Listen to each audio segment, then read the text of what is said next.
Hello everyone, welcome to this session. I'm sure you've all heard the word security through all the panels, through all discussions these days, and there's a lot of buzz going on about this security. Chris, why do you think it's the case? Security is a basic thing, so I guess when talking about value, so security is a basic value. We all want to be safe, so otherwise we won't feel comfortable. We will hide. And today we are living in I would say a golden age of cybercrime. So what we are seeing is lots of attacks. So it's very lucrative for the hackers. So like cryptocurrency, we have a fast-driven market and so many software coming and going and need to take care of. You have really to be up to date every day, not to get passed out by your competitors, and that's why you also need to catch up the security every time. What to say, the hackers are not sleeping. They are very aggressive. They are they're talking to each other, aligning. You got the dark web. You got where they are just coming together and sharing information about your weaknesses. And let's be honest here. You need something to do that you stay safe and not losing faith in your whole business may get bankruptcy. So that's the whole thing. So that's like a CISO perspective, right? It's crucial for you to think about that ahead of anything happens, just to make you safe. But Milan, you have a good amount of experience in DevOps, and like DevOps mantra is you have to automate things, right? And you automate a lot. Since we in DevOps we ought to deliver more faster and more frequent, do you think that we're doing a good job or missing something? Well, it is depending in which stage of let's call it DevOps maturity you are. So there is a standard approach converting the teams to the DevOps teams by add additional guys that are more focused on the infrastructure. After some time that evolve into the platforms. So from the platform perspective, and when you talk with the business or anybody in the chain, we want to be secure. That's common sense, but there is always the catch. So common is not so common anymore. So if something is common to me, it doesn't mean it's common for everybody. But security is something that's typically addressed at the end. Mm-hmm. in a typical delivery chain. And this is kind of frustrating after some time to the developers and to the product teams, because we are ready, let's go to the production, and then security guys came and say, no, hold on, back to the drawing board. It's kind of annoying after some time, because you create something, you are happy with that, you are inspired by that, and then somebody say, no, it's not good, go back.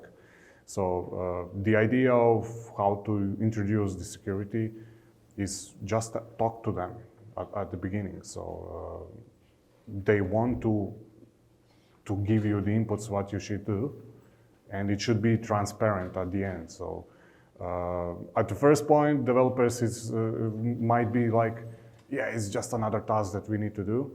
It can be painful. But after you go deep into the security, into, I don't know, certificates, encryption and things like that, it's kind of funny. It's fun job to do. And once you present them in that way, we want to do that. Give us more of those tasks. But it's so-called the movement of shift left. It's about that. It's giving the developers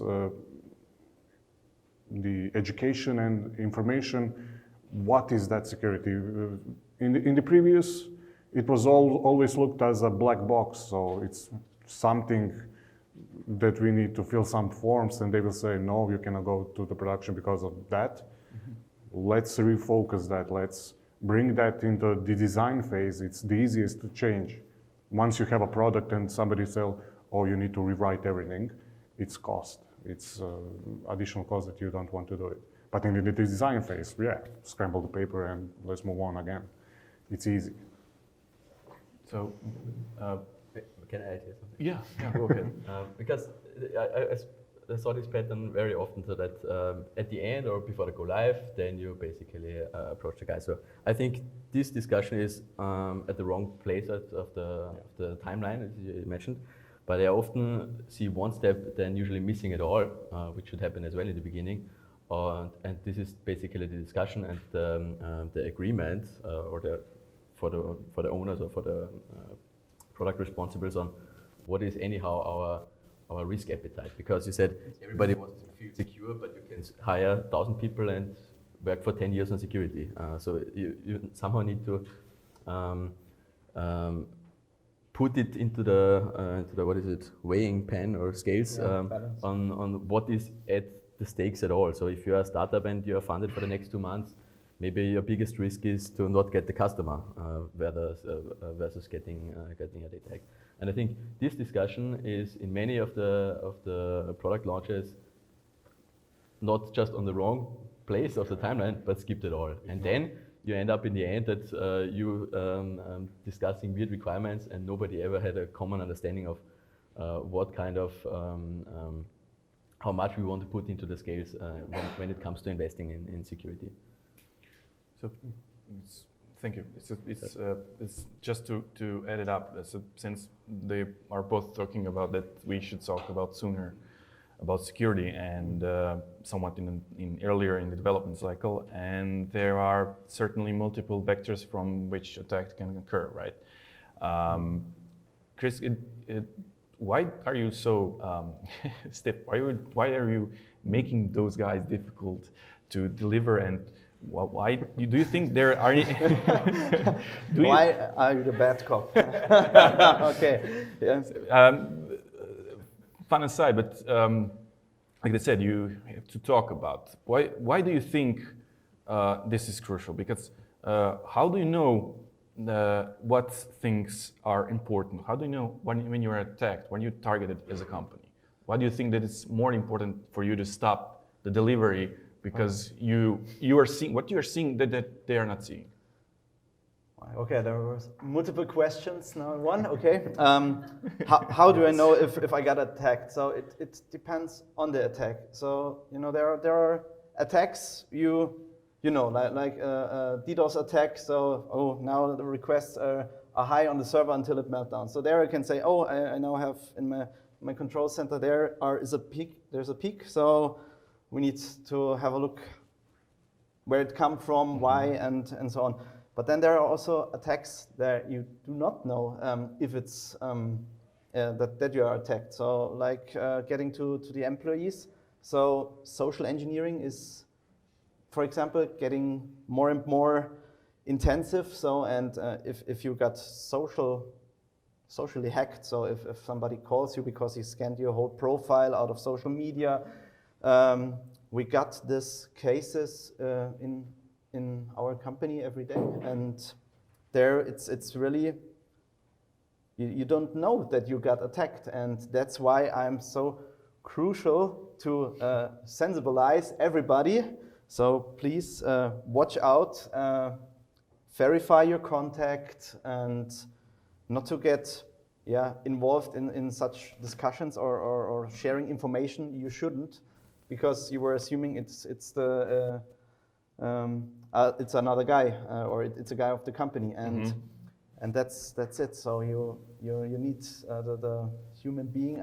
We must admit it's still the weakest spot. So I can set up firewalls which are protecting my systems, and demilitarized zone where nobody has access. But at least that's why still phishing mails are coming through. So we are unfortunately the weak spot, and there you cannot see when you were attacked, and especially the guys, if you're successfully hacked, you might even notice because they're sleeping The hacked accounts are sleeping for, I guess average is about 200 days. So so they rest, they gained access to some systems, they rest 200 days, and afterwards then they show up when they scan through your whole enterprise. Then they show up and crush your system all at once, because they really monitored how you behave,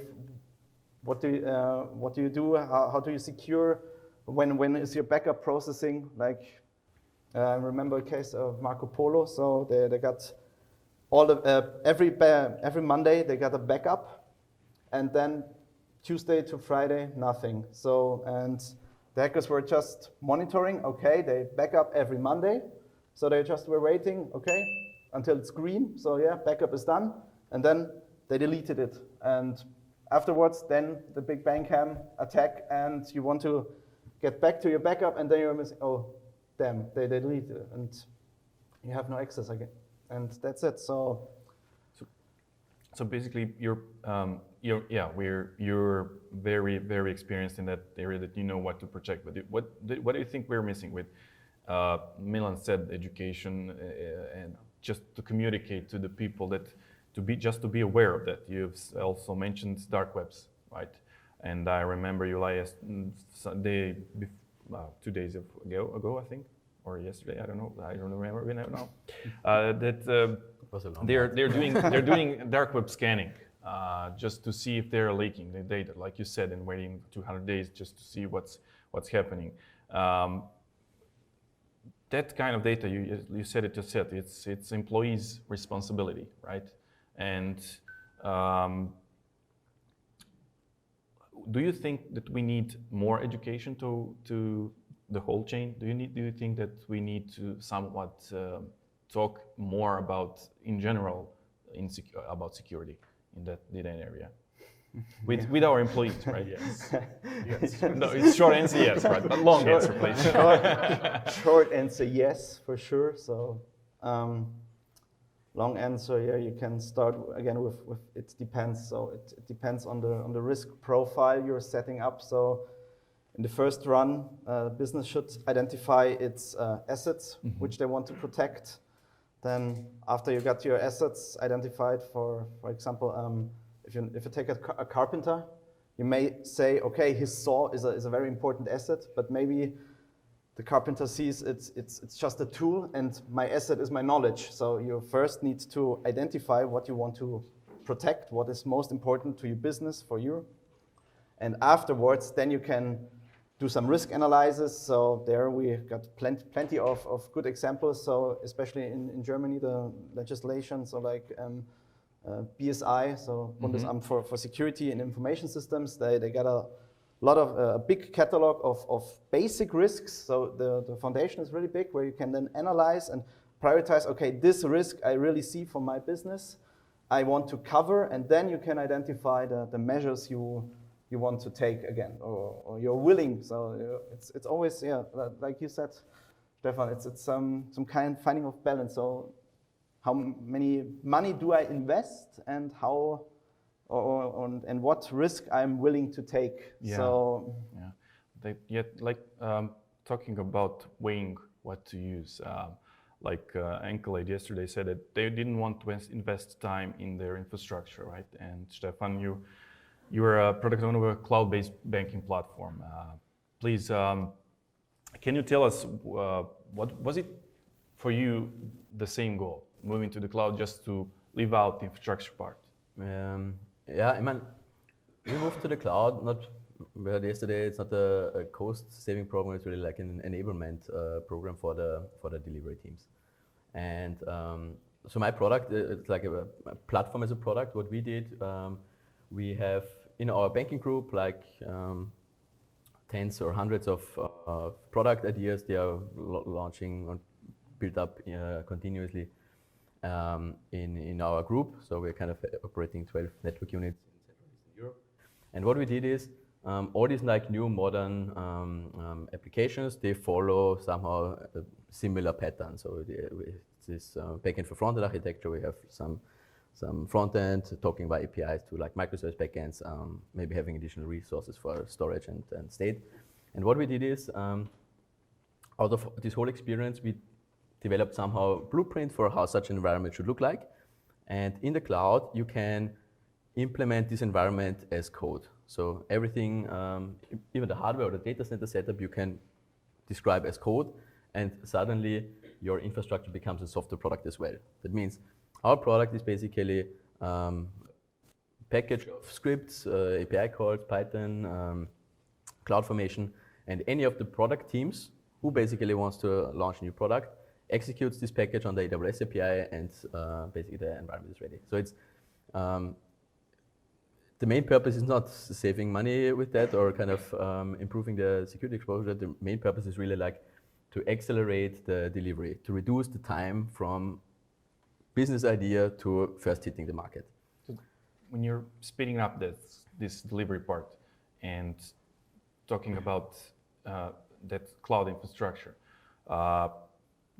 does your cloud provider, if you've chosen, take some precautions in terms of security?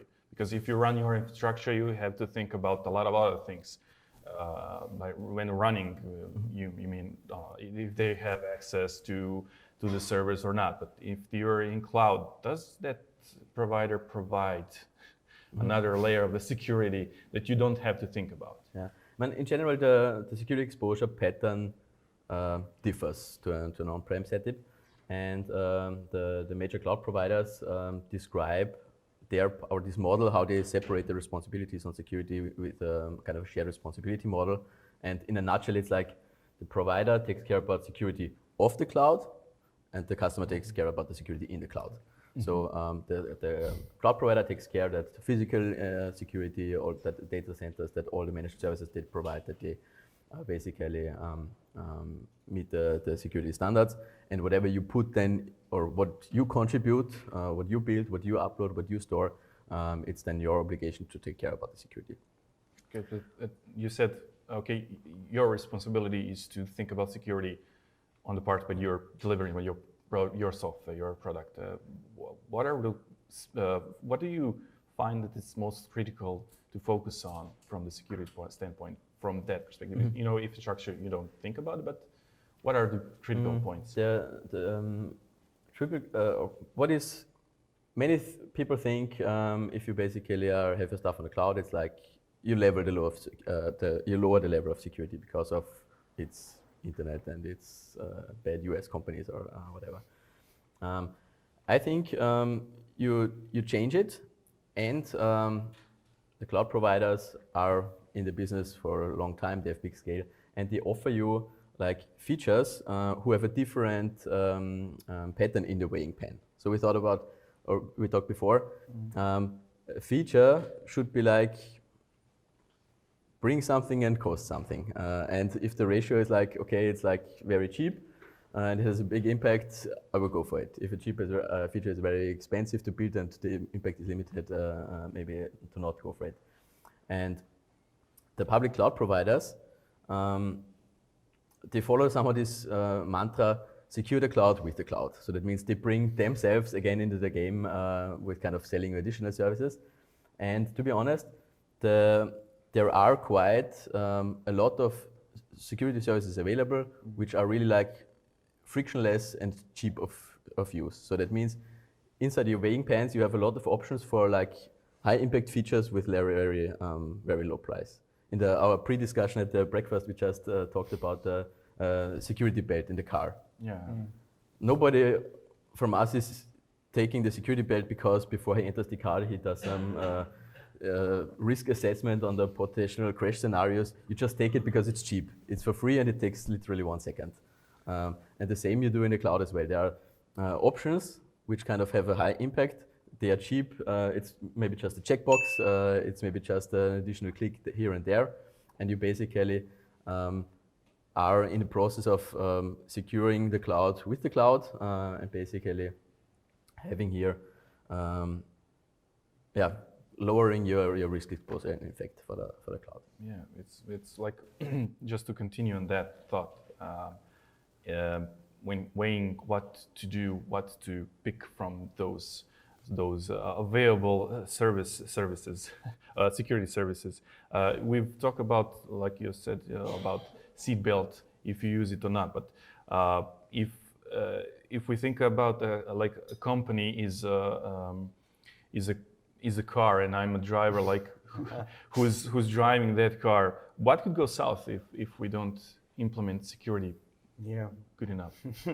Yeah, that's our comparison. Yeah, so driving a car. So and yeah, you really what could go south? You can you have to look at the circumstances. So you got some basic safety features like seatbelt, airbags, and so on. And yeah, then it's depending. Normally, yeah, you have the circumstances also. So. You maybe are driving with 180 kilometers per hour because you don't want to get lost by your competitors. Then it's an unknown road because market is changing, every new systems are coming, new behavior, new threats you have to leverage on. And yeah, in the end, nobody can say what happens. So if you're not wearing the basic seatbelt, you can have a crash and only have some scratches on the car and everything's fine. But it could also happen that you got your seatbelt and then you crash and get totaled. So, and in the end, that's, yeah, for a company, it's bankruptcy. So, and there, yeah, are already, if you follow newspapers, some typical examples. So, yeah. Like a German bicycle manufacturer, so got ransomware attacked, couldn't produce any parts for 3 months, and then, yeah, business is gone. So maybe the ransomware attack was not the only impact they got, so they were suffering some revenues, but yeah, in the end, the investors lost their trust in the company due to this ransomware attack, and then, yeah, that's it. And I guess no one wants to happen this, that then you are.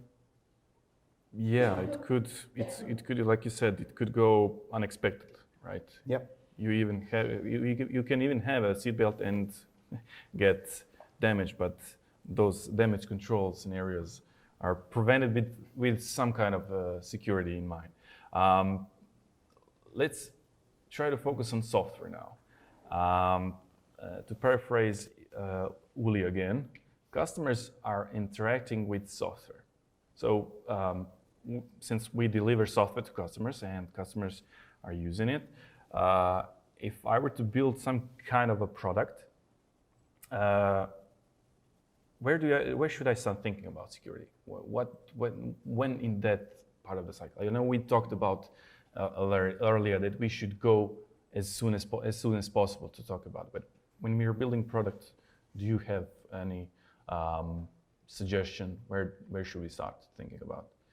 Yes, so the more sooner you start thinking about security, the more unlikely would happen that security will throw away your project when you present it afterwards. So it's more cheap to care about security issues in the beginning, to get them onboarded as soon as possible, and before programming something software, and then try to convince security that it's good enough. But you always will have these discussions, because security is always a point of a control. And control. Always a bad guy, right? You always are.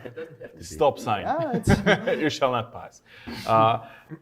Milan, from the delivery standpoint, since we're talking about we should implement into security, we should talk about security earlier. And if we think about it, that we don't have security, any kind of security, should we stop now and do just solely security, or? Well, let's first return back to a little bit to the question that you directed to Chris. Mm-hmm. So it really depends on your project. So if you're, for example, building the weather app, the chances that you need some kind of extra security layers are minimal. But if you are building an application that will integrate with the car processing, then you really need to think about your security. So the security should be focused and looked up like a feature. It shouldn't be something that is necessary evil that we need to have it. It's more packed, let's pack it as a feature that we deliver with our application. I personally, when I get some kind of application on a mobile or computer or whatever, if it's not looking good, I will probably discard it because it doesn't give me any kind of trust or security from the point of, okay, they invested in this and they, I hope, invest in security. But like I said, it's really depending what you're building, and before that, when you know what you're building, then what kind of security measures you need to have.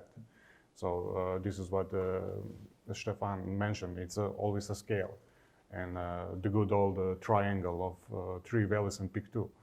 So if something is cheap and you get really good benefits, use it, yeah. But let's pack it as a feature and typically bundle with something else and then deliver like that. To get to the latest question, if you stop, you are in threat of your competition to get passed by you. So I would say it's not the right answer. Maybe it depends. Yeah. But go figure. it's typically not let's stop with everything, pull the handbrake, and then let's implement the security next 2-3 sprints, and then we will see where we are and continue. Let's continue with the journey, but let's slow a little bit down and, like I said, focus on these security features and how to integrate them into the features. So a lot of management boards, when you came to them, yeah, we want to implement security because we want to be secure.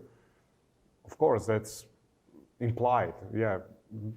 Of course we want to be secure, but if you transform some of those requirements into the features that have business value at the end, you will get the funding more often, and nobody will tell you, no, we don't want that.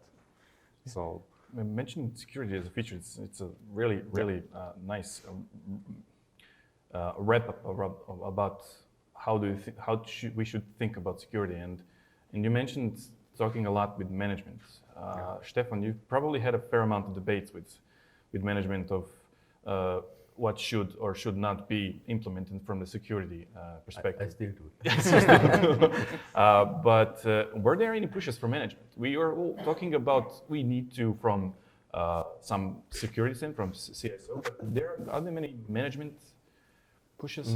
For me, maybe need something? I'm a little bit in a special position, but because on the one hand, some of the security features are just written in laws. We are a banking group. Okay, it's deal with it. Yeah. Okay. Don't debate with it. On the other hand, for me, the customers of my product are delivery teams which are building as well banking products. So that means security features or security measures are sometimes for me even like a selling point or for a business feature because the customers were demanding it. So therefore, I'm maybe in a special position. But if I think about really like end customers, end users, they rarely ask about security features. If you open the App Store, will you download an app which literally has no functionality, just is secure? No, you will always serve some use case before, and therefore you said let's earn it or let's get some sponsored from the security. If you really are launching a product, you need to prove some value proposition. You need to be out on the market, earn it, and then basically you basically have the money and the sponsoring to go further here. What in comparison, what I really don't like this, because you said the bad guy. For me, there is now in the industry there's this trend now of shift left that already in the at least from the technology and like in the pipeline, the security is already considered. But I think there is still a flaw in many organizational designs that the security is like not part of the shift left. So the organization is not part of the shift left. And so everything you said, it doesn't sound like you're a bad guy and you want to harm. Yeah, that's right. It's just you're maybe one step too far away from the product, from the customers. Yeah. And if we would think about that I really would need security in my value chain, which really can consult me and guide me on which features have a good ratio on the weighing scale. Yeah. So you're thinking it should probably some security person who should sit in with the development team or something. They should work on the product, and it is the only way to really overcome this. Like, and I hear from many organizations that there always is this like fight, security set, developer set, and I think this is mainly because of in all this current movement of shifting left, the organization itself is not yet shifted left. So I hope this will as well as the industry best pattern will be merged. So. We really have to get rid of this security is the bad cop guys. I don't want to assume that I am the bad guy, but it's still an old picture, unfortunately, and it's I see it at every security convention. So it seems like an old pattern. It's still embarrassing if the moderator asks. So to be honest, who got hacked? Then nobody raises hands. No, I won't.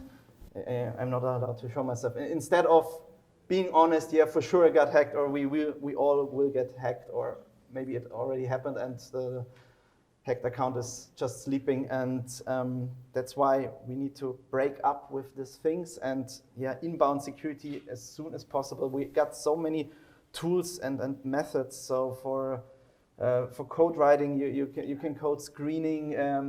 You got dependency tracker for deployments. You got pen testing for your critical applications with some white hats. So we really have the method. And exactly this problem I have. There are thousands of methods. Yeah. And what is relevant now for my product? What is the best thing? And this I only can know, or you even only can know it if you are part of the product team, because you need to know what the product is about, how it's designed, how it's what are the customers, what is at stake.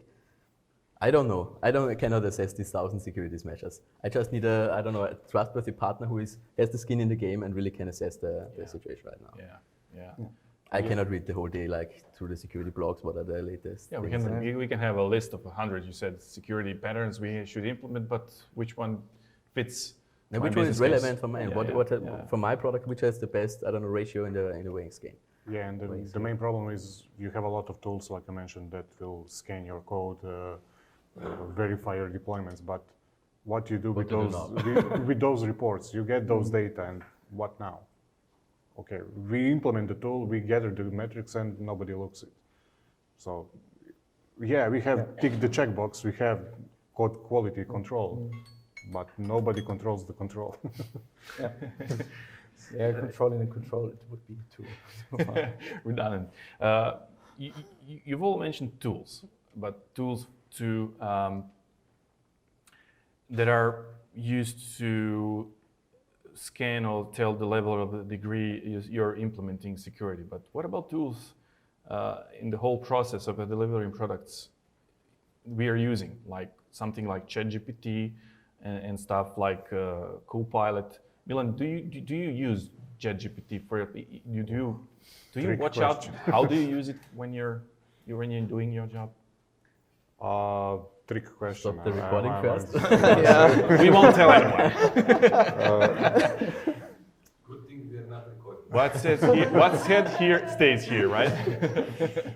The ChatGPT as a technology is awesome. It's really brilliant step forward, but currently I still don't see the practical implementation in my day-to-day job.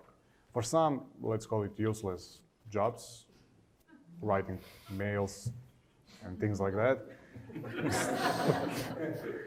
I might use it to sound more professional in some way. Oh, okay. But there is really about the question leaking the data into the world.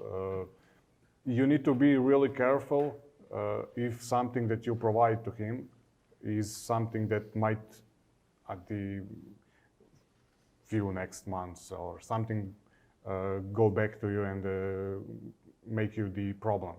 Mm-hmm. So for example, I believe Samsung was the case, where engineers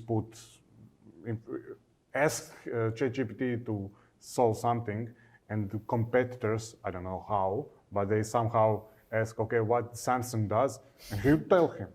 So it's really problem if you look from that perspective. You don't know what they do with those data. They trust, they say, like in the cloud also, you can trust us that we are good at this. Yeah, but always there is some dose of skepticism, the same thing for example, OneDrive, Google Drive, Dropbox. What they are doing with those files that I upload, I don't know. Training. Train the model. I don't know. Training model. Microsoft announced Microsoft Copilot, where you can drop the email, drop the presentation, drop the Word document, and say, write me a summary for this. It's awesome technology, but okay, I'm really scared about it, what they can do with all those data that they now have. And they also have GitHub at the end. Yeah.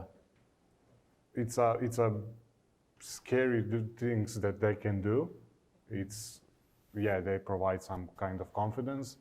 We will not do that, but you never know if that is true. So for some, to back to the questions, I don't see point in using the global ChatGPT, which is available for everybody. I see maybe the trend that the companies that can afford it, of course, will have the local deployment of the ChatGPT internally in-house, trained on internal data set. Mm-hmm. That would be awesome, and that is, I would say, a step forward. But for me to upload something into a global one, and I don't know what they do with that, no. Stephan, do you use ChatGPT? I use it. No. But what about? But I will not like in this case. I mean, for me, to read this is ridiculous. You said before, like the human part is always the weak spot, and just imagine like a manager in a like multinational concern, where maybe corporation, where maybe these documents, confidential documents, are stored, encrypted, all the hardware measures, all the technical measures placed. And this manager is like too lazy to read the board presentation. And he opens this like encrypted file share, enters his MFA, everything. Then he copy pastes the text into a public web page and hits send button. So this is just the illustration that you can do technically, or you can do all the technical measures, but you still need to be aware what you're doing. Yeah. And you said you're using ChatGPT. We're all using or doing compromises if we see like a greater value. Then we can assess the risk. Everybody I talk to is complaining about the WhatsApp and Facebook data privacy, but everybody, every month when they release the new policy, they click accept and they're not reading it. Yeah. Like just because it provides them more value than they assess the risk. Before wrapping up, I don't know if anybody has any question for these guys. Yeah, one question. Yes, I have one question. In this fast-growing technology world, where information is highly available, and I would say you don't need to be very educated or smart to use technology today. Are we ready? Let's take metaphor. Will fraud be like super bacteria where our antibiotic cannot protect us anymore? And are we ready to be more proactive rather than reactive in security? Yeah. You really want the answer? I think you don't know. It depends, probably, right? Yeah, who can predict the future? But I guess we are on a very, very good way. So there is so much happening right now. So not only in the software development, but also in the legislation. So in Germany, for example, if you're or in the EU, if you're looking at DORA, which comes up for the financial industry, so the Digital Authorization Resilience Act, so where you are forced to have more rules. So there you can say, okay, that's a good way, but anyway, the attackers always will try to find some weak spots. You cannot protect any weakness or identify, or imagine the supply chain. So Log4j issue was discovered by some Minecraft gamers, and now everybody is suffering to get his suppliers asking, hey, did you close the Log4j vulnerability? And that's why we always have, we need to speed up. there's the trade-off, but yeah, so totally safe, it's maybe not. Thank you all of you. I'd like to invite you to the DevSecOps booth somewhere there, to when you were maybe outside. or maybe outside, depending on the weather, right? If it's raining. When you do, we can talk with Milan and Chris about security, and even find Stephan here to talk about it more. So that's. Thank you, guys. Thank you. Please, a round of applause.